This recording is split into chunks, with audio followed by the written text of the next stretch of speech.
गांव की रहस्यमयी चोरी। कौन है चोर? ये कहानी है शिवपुर नाम के गांव की।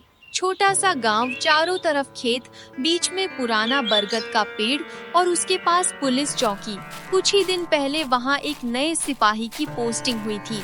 उसका नाम था विक्रम। लंबा कद, हंसमुख चेहरा और बातों में मिठास। विक्रम बहुत मिलनसार था। कुछ ही दिनों में उसने गांव वालों से ऐसा रिश्ता बना लिया जैसे सालों से यहीं रह रहा हो।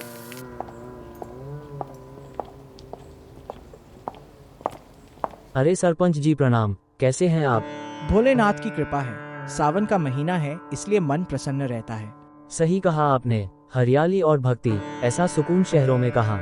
सरपंच का नाम था हरिदास। दोनों हंसते हुए अलग हो गए। एक दिन मीरा अपने पति अरुण को खाना दे रही थी। लो खाना खा लो, फिर खेत चले जाना। अगर तुम ना होती तो मेरा क्या होता? मैं खिला देती किसी और को। मीरा हंसते हुए बोली। तभी पड़ोस की कमला काकी आ गईं। मीरा, तुमसे एक बात करनी थी। अरुण खेत के लिए निकल गया। कमला काकी ने इधर उधर की बातें की, फिर धीरे से बोली। हमारे घर से चांदी का गिलास गायब हो गया। वो मेरी सास की निशानी था। मीरा ने पूरा घर ढूंढने में मदद की, पर कुछ नहीं मिला। काकी शायद कहीं रखकर भूल गई होंगी। मैं चीजें भूलती नहीं बेटा। तभी मीरा को याद आया। मेरी पायल भी 2 दिन से नहीं मिल रही। दोनों के चेहरे उतर गए। अगले 2 दिनों में खबरें आने लगी। किसी का मोबाइल गायब, किसी के घर से नकद पैसे, किसी की साइकिल। मेरी घड़ी नहीं मिल रही, हमारे घर से पैसे गायब हैं। अब बात मजाक से डर तक पहुंच चुकी थी। फिर एक सुबह अरुण चीख पड़ा। मेरी सगाई की अंगूठी अलमारी से गायब है। पूरा गांव जमा हो गया। विक्रम सिपाही भी पहुंचा। सब लोग शांत रहिए, हमें खबर मिली है कि इलाके में चोरों का गिरोह घूम रहा है। बाहर का कोई भी आदमी दिखे तो तुरंत मुझे खबर दीजिए। उसी शाम गांव के बाहर एक चमकदार कार खराब होकर खड़ी हो गई। उससे उतरा एक युवक। हेलो, कोई मदद करेगा? मेरी गाड़ी बंद हो गई है। कौन हो बेटा? कहाँ से आए हो?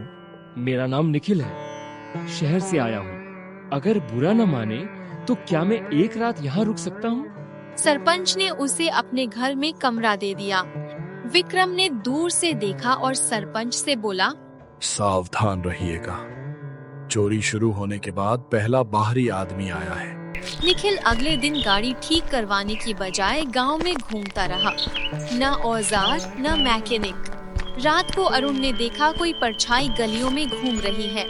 ध्यान से देखा, वो निखिल था। सुबह अरुण ने विक्रम को बताया। मैंने उसे पेड़ पर चढ़ते देखा था। गांव में कुछ बड़ा गलत हो रहा है। एक रात दोनों ने एक परछाई को एक घर में घुसते देखा। दौड़कर पकड़ा, लेकिन वो निकला कमला काकी का बेटा राहुल। मैं अपनी गर्लफ्रेंड से मिलने आया था। लेकिन तभी विक्रम की नजर बिजली के खंभे पर पड़ी। निखिल ऊपर चढ़ा हुआ था। अरे नीचे उतर, क्या कर रहे हो? निखिल घबरा गया। बस गांव को ऊपर से देख रहा था। अब शक पक्का हो गया। सुबह सब लोग उसकी कार के पास पहुँचे। निखिल ने बहाने बनाए, पर विक्रम ने खुद चाबी घुमाई। इंजन एक झटके में स्टार्ट हो गया। भीड़ में फुसफुसाहट शुरू हो गई। तभी निखिल बोला, इतनी चोरियां हुई, लेकिन सिपाही साहब के घर से कुछ नहीं गया। ऐसा क्यों? गांव वाले एक दूसरे को देखने लगे। विक्रम भड़क उठा। मुझे बदनाम करने की कोशिश मत करो। एक पुलिस वाले पर इल्जाम लगाते हो, मैं तुम्हें गिरफ्तार करता हूँ। उसने निखिल को पकड़ लिया।